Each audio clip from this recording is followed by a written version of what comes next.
This is the greatest fucking love story of all time, man. What the fuck is that?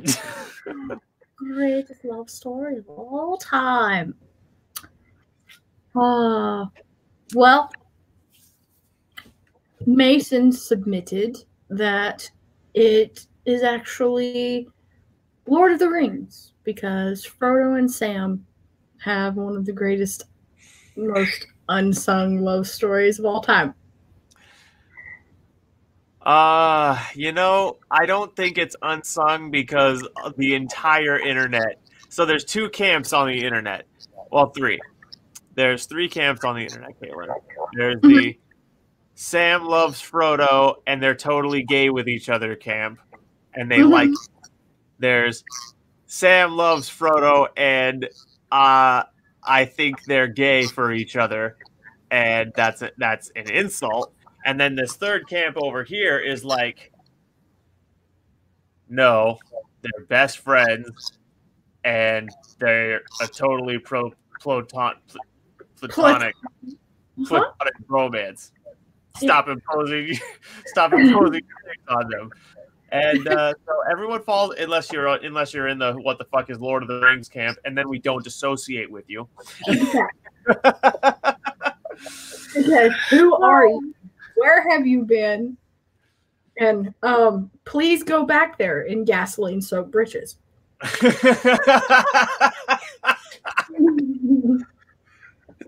Oh, that's funny. Yeah. But yeah, I don't think I gotta disagree with Mason on that one. Here's why.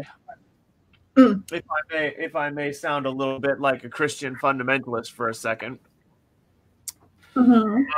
I personally believe that the greatest love that can exist is the love between a man and a woman.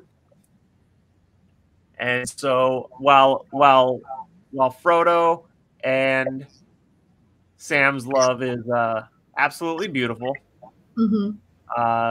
true brotherly love, not the greatest love story of all time. Not at all. What do you think, Kate? Well, I mean, I guess friendship is a type of love, though. Friendship is a type of love.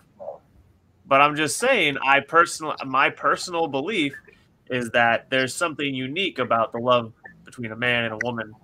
Well, yeah. I think that romantic love is the most powerful type of love. It's one of them. So then we disagree. I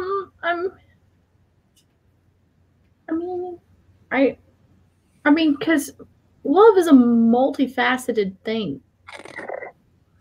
Smeagol did not love the precious. He was obsessed and possessed by the precious. Tomato, potato, dildo. Is that the greatest love story of all time? Tomato, potato, and a dildo. Because a tomato and a potato got together, and then they had a baby, and it was actually a dildo. No, because Potato went to a bar, picked up Tomato, and at Potato's house, he had a dildo. Gotcha. Maybe. To the pretty in the bed.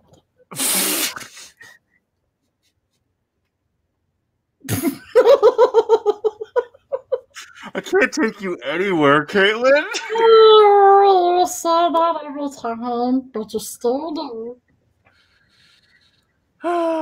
Killing me small. So, what would you know? I would argue, and this might sound a little bit wacky, but follow me on this one. Okay. I think the greatest love story of all time is Adam and Eve.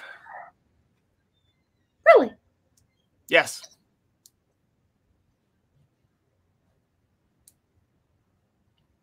Are you waiting for me to explain? Yes. Okay, so That's general. when you think about it, I can't take the color.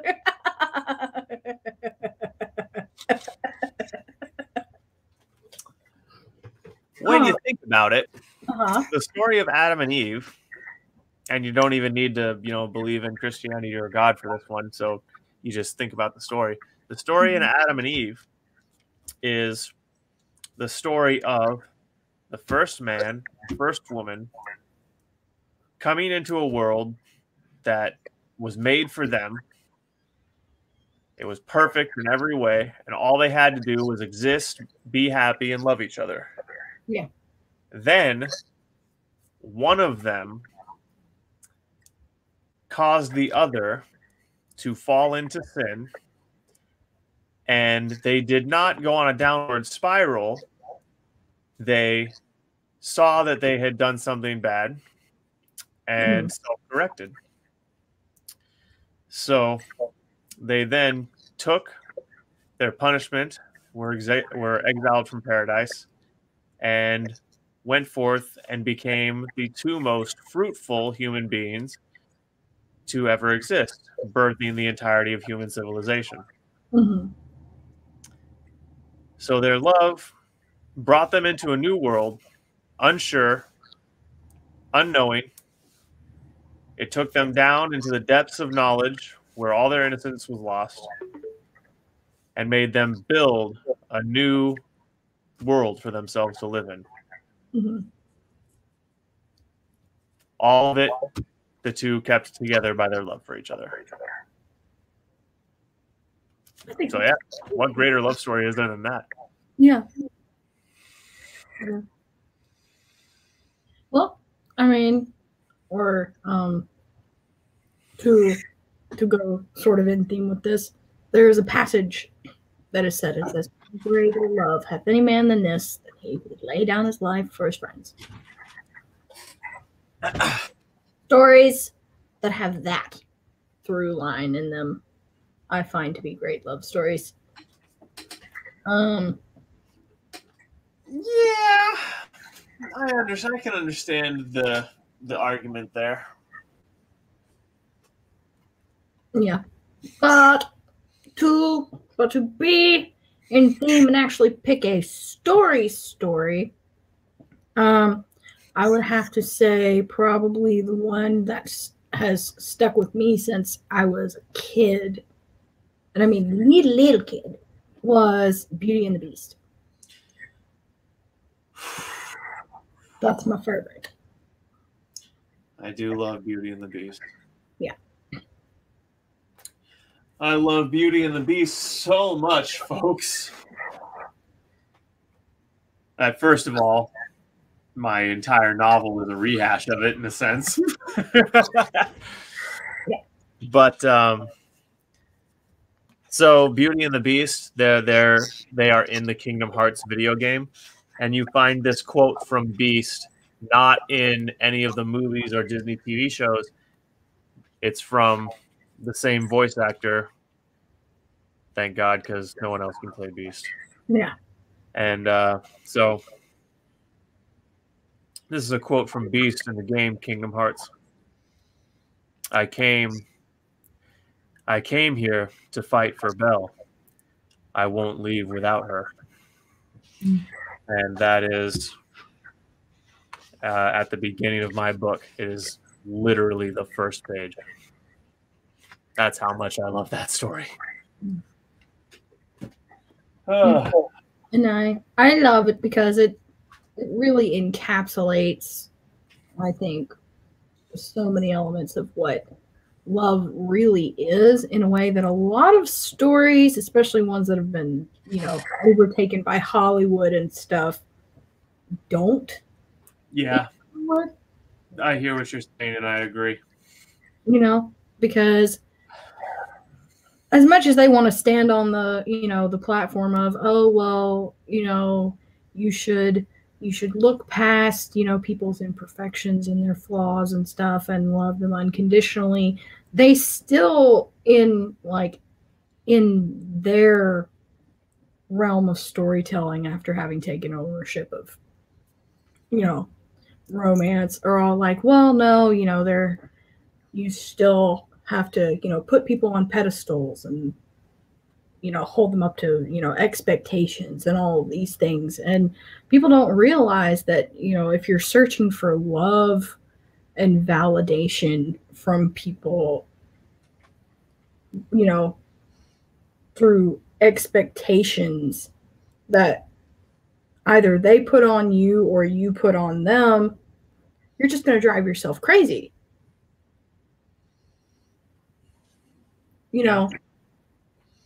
Instead of just being like, hey, you know what? Love means to, set them free, which means to allow them to be themselves completely, uninhibited, and be like, hey, you know what? I'm here to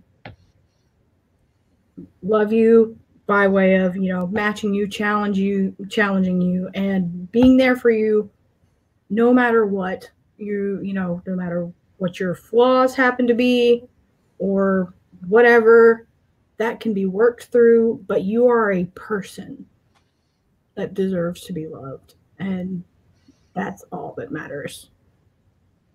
Because all of this is temporary. So when they get old, they're not going to be like they were, back then, and neither are you. So it's very important to make sure that you love who it is mentally and emotionally and whatever before you make the decision to, I don't know, promise yourself to that person and love them unconditionally. And so how are you tying this back to Beauty and the Beast, Kate? Well, Beauty and the Beast, because he was at his very worst. Like, the very worst that he possibly could have been. And she decided to love him anyway. And I think that that's what that represents. Is that you can still be like, hey, you know what? It doesn't matter that you are, completely at your worst. I am going to decide to love you regardless. And you never know, that may be just the thing that actually brings that person out of that. Not saying that happens all the time, but yeah. See, and from the male's perspective, I've always loved the Beauty and the Beast because, like you were talking about, Belle accepts him exactly as he is. Yeah. Very flawed. And no obvious reason to love him. But she accepts him. And when she accepts him, he comes to realize that he can relax around her. Mm-hmm. And then his better nature comes out because he wants to impress her. Mm-hmm. And he transforms as he tries to learn how to impress this person who has accepted him. Yeah. And he quickly becomes truly a better person. Yeah. All because someone showed him love, at least basic human love, and that gave him a chance to let love transform him. Yeah. And as you begin to love someone, it's only amplitory. And you see the transformative nature of love take hold in that story. That's the real beauty in that story, I think. Yeah.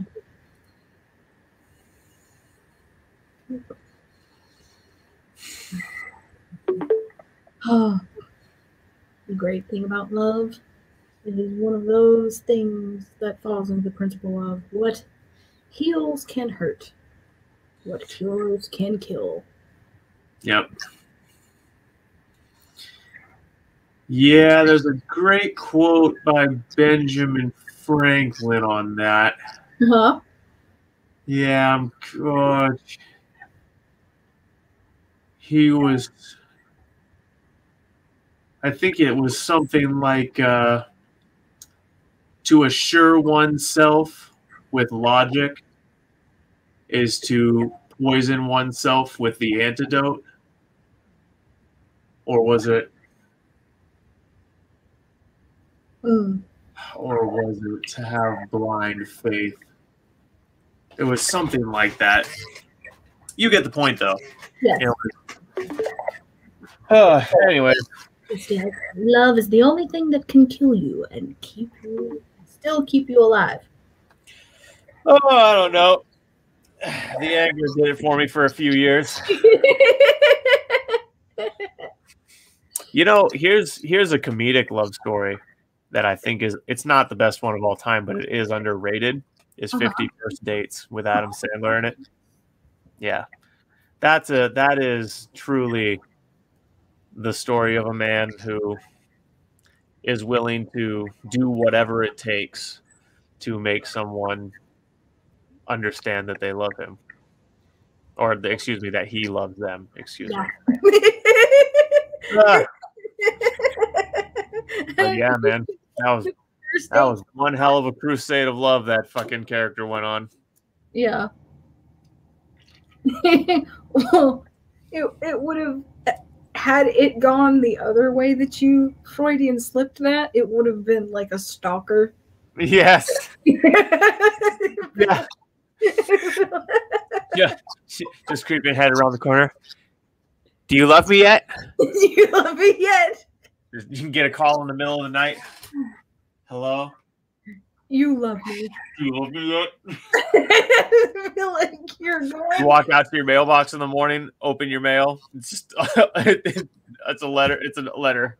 No, no address, no name on the envelope. You open it, you unfold the note, and it's words. Do you love me yet? Do you love me yet? Oh my god. And even the restraining order never stopped. Do you love me yet, Dave? Oh my gosh. Which is funny because wasn't that even his name in 50 First Dates? Was David? What was his Adam name? Sandler's character? I think so. It's been a minute since I've seen it. Yeah, that's a killer movie, though. Yep. I love that is a killer movie. What about you, Nicole, Lauren? Do you guys have any thoughts on the greatest love story of all time? Yes. Anyone else in the comments? You're welcome to chime in on that too. Exactly. Yeah, I have.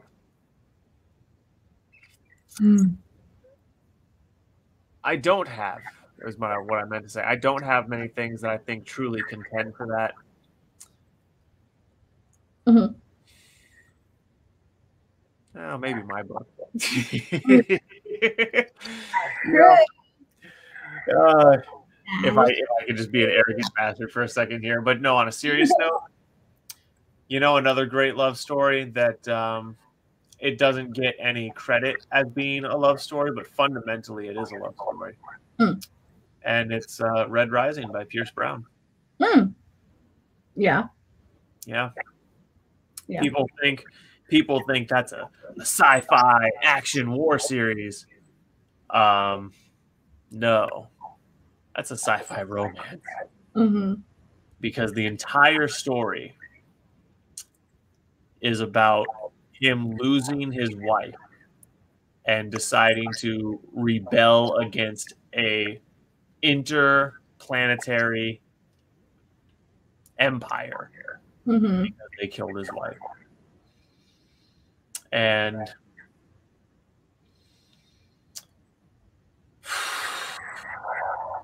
I mean, how much do you have to love a woman to topple empires for her, to undergo many hundreds of hours of genetic reconstructive and mutative surgery, to have to relearn how to use a body, Yeah.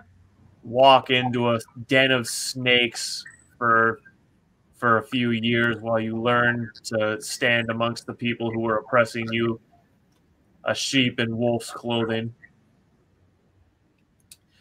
having to worry about if you get caught, they'll torture you and cry at you and do everything they can to make you talk, which is a lot. Yeah. Only to make it through that scenario, make it into the very top of the power structures of that empire, all never letting the power corrupt you, never letting your friendships with the people who used to be your gods corrupt you, always holding your single-minded goal of avenging your wife's murder in your heart. And he does. Yeah. He topples a fucking empire over a beautiful little redhead. Yeah.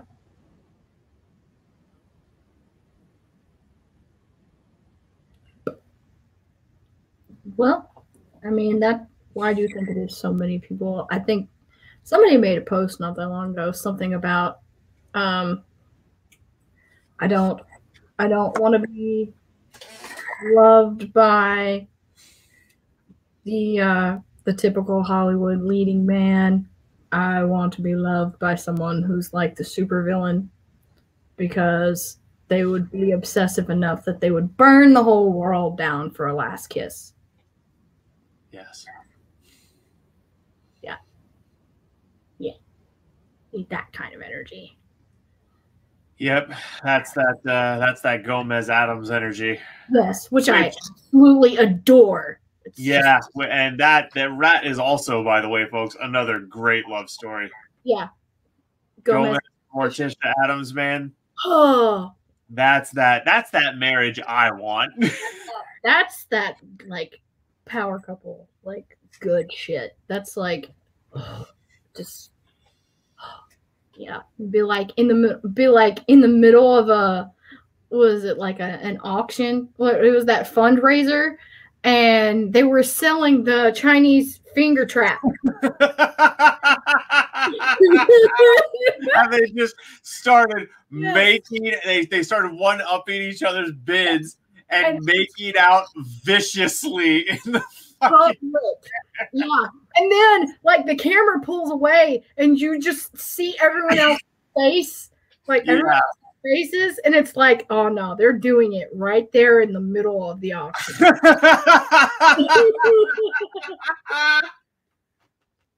I'm like, yes.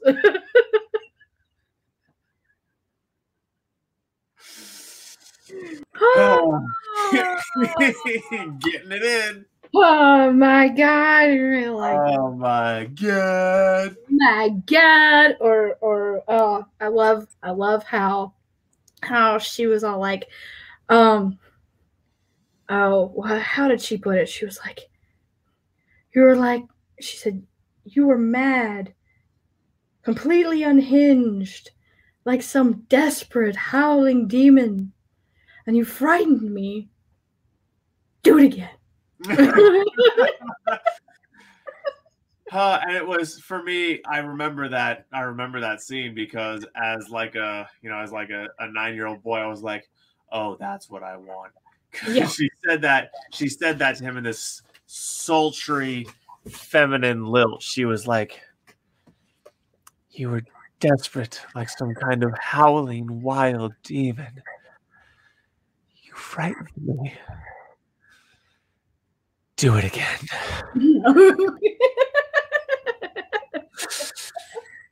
Oh my god. Plus I also love the whole like the original TV show with Sean Astin's dad, and I want to say, I can't remember her last name, but her first name was Carolyn.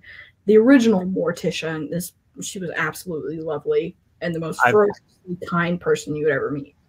So I've seen pictures of the first one, And you're right, the woman was gorgeous. You know what I liked about when I found out that that was the first Addams Family and that she was Morticia before the second one that we were just describing? I liked that, except for the difference in facial structure, because the first one had a rounder face and the second one had an older face. Other than that, the second one could have just been an older version of the first one, because they were equally beautiful. Their hair hung just the same. They had the exact same build and body type. It was just the face difference in, like, the first Morticia's face was round like Caitlyn's, and then the second was more square like mine, except her jaw was more angled. Yeah, but what I loved about the original the TV show was John brought up the idea, and the director and the producers kind of had to run buffer between them and the network, because they were one of the first TV shows where John, when he came in to play Gomez, he was like, you know, we don't need to be like, you know, the Leave It to Beaver family, because it wouldn't be very believable. He said, these people have children. It needs to be believable that they were capable of making these children, and that they just get delivered in a box by like FedEx or somebody. He was like, so, you know, they turned up, you know, they turned up the whole like passion and everything in their chemistry. And so he ad-libbed so many different things, like, you know, when was it the last time we waltzed? And she just always had this lovely like tie-in where she was like, it's been hours, you know. And it was just, that is beautiful. Yeah, I was just like, oh, I love this. Yeah. You know, I might have to change my answer. Maybe Gomez and Morticia's the Morticia, man. Yeah.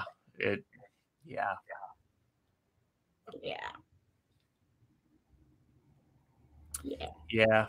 And you know, I wouldn't say it's the greatest love story of all time, but there's a love story that came out of Japan, and it was in a video game.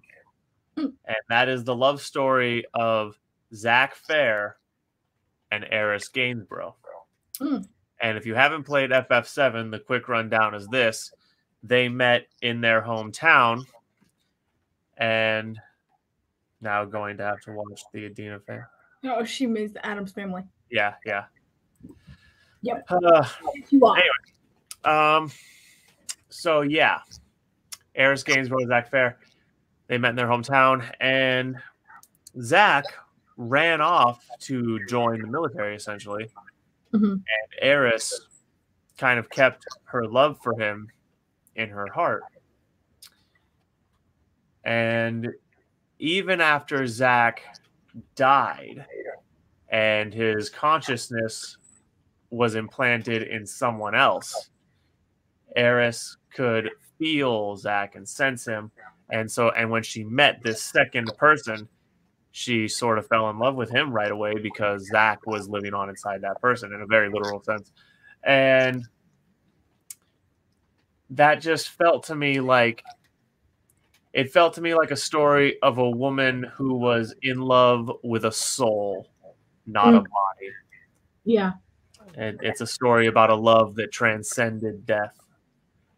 And yes, Eris does die, but that's not the important part of the story, because that part makes me cry. Very sad. I legitimately, I shit you not, when I first played the game through, the first time I made it through, when that happened, I cried, like tears streaming down my face. And I was quiet and quite regal about it, I'm proud to say. But I was just like someone had just killed my puppy in front of me, but I had a gun to my head not to do or say anything. And so I'm just sitting here in agony, tears streaming down my face as my first childhood crush sinks to the bottom of this crystal clear lake. Oh, it broke my little boy heart. Oh, yeah. Yep. Yes. Love on a soul level is always the best. What was that? I said love on a soul level is always the best. They always make the best stories. Beauty fades. Yeah. Mm-hmm. Well, we get all old and wrinkly. You know. Don't remind me.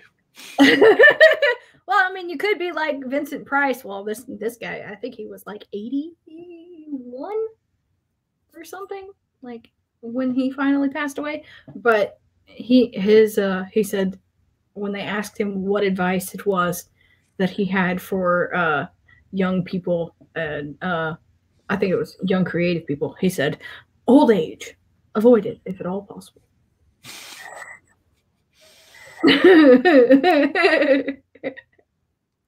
Yeah. Yeah, fucking old man.